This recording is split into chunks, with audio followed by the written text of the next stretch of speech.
آپ نے قوالی سنی ہوگی، بھر دو جھولی میری یا محمد استغفراللہ، بھر دو جھولی میری یا اللہ۔ یہ کہ اللہ تعالیٰ رزق دینے والا ہے، اللہ تعالیٰ شفا دیتا ہے، اللہ تعالیٰ جو ہے وہ صحت دیتا ہے، اللہ تعالیٰ کی طرف سے سکون آتا ہے۔ اسی طرح ایک اور قوالی آپ نے سنی ہوگی، اللہ تعالیٰ ہمیں معاف کرے، چھوٹے ہوئے ہم بھی سنتے تھے، یثرب کے والی سارے نبی تیرے در کے سوالی، اللہ اکبر، انا للہ و انا الیہ راجعون، سارے نبی اللہ کے سوالی ہیں۔ نبی اللہ کے حبیب صلی اللہ علیہ وسلم نے ایک جگہ تو ارشاد فرمایا کہ اللہ نے ہر نبی کو ایک خاص دعا دی ہے، اور ان انبیاء کرام علیہم الصلاۃ والتسلیم نے ان دعاؤں کا استعمال، یعنی وہ دعا دنیا ہی میں انہوں نے کر لی جو خاص ان کے لیے دی گئی تھی۔ میں نے جو مجھے دی گئی ہے دعا، اس کو روز قیامت کے لیے ریزرو رکھا ہے، او کما قال علیہ السلام۔ اور اسی طرح دوسری روایت میں جو صحیح مسلم میں ہے، حضور علیہ الصلوۃ والسلام ارشاد فرماتے ہیں کہ میں نے وہ دعا ریزرو رکھی ہے کب کے لیے؟ اس دن کے لیے یرغب الی الخلق کلہم، جب تمام لوگ میری طرف راغب ہوں گے، میری طرف آئیں گے حاجت روائی کے لیے۔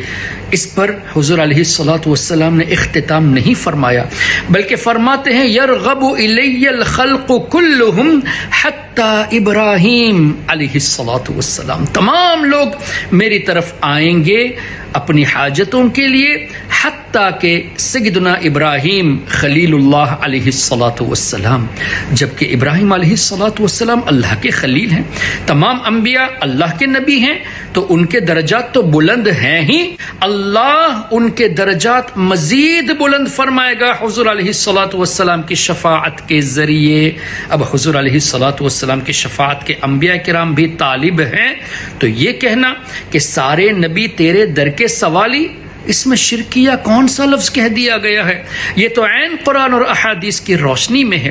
پھر ہمارے آقا صلی اللہ علیہ وسلم نے ارشاد فرمایا واللہ یعطی انما انا قاسم، اللہ دیتا ہے میں ہی تقسیم کرنے والا ہوں، وخازن کا لفظ بھی ہے، میں ہی خزانچی ہوں، میں ہی ٹریشرر ہوں، اور مزید فرمایا اللہ نے میرے ہاتھوں میں زمین کے تمام خزانوں کی چابیاں دے دی ہے۔ تو جب حضور کو اللہ نے خزانوں کا مالک بنا دیا ہے، اب حضور علیہ الصلوۃ والسلام سے مانگیں گے تو دیتے وہی جو اللہ کا دیا ہوا ہے، اور اللہ سے مانگیں گے تو اللہ ہی نے حضور کو قاسم بنایا ہے، تو ملے گا بھی حضور علیہ الصلوۃ والسلام ہی کے توسل سے۔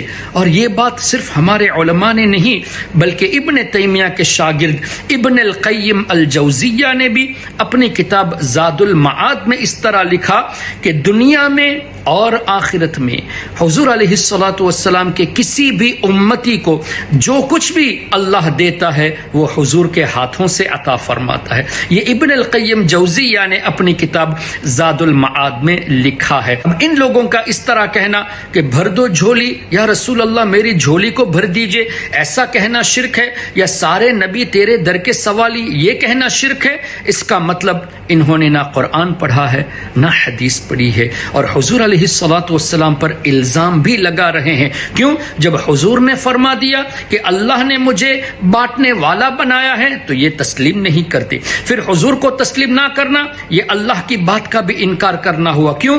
رب نے ارشاد فرمایا وما ينطق عن الهوى ان هو الا وحی یوحى، جس کا مفہوم یہ کہ میرا حبیب اپنی طرف سے کچھ نہیں فرماتے، جو کچھ فرماتے ہیں وہ اللہ کی وحی سے، اللہ کی مرضی سے، اللہ کی منشا ہوتی ہے۔ تو اللہ تعالی کے فرامین کو بھی ریجیکٹ کرنا پایا گیا ان لوگوں کی اس طرح کی باتوں میں۔ ان لوگوں کے ذہنوں میں یہ باتیں آتی کیوں ہیں؟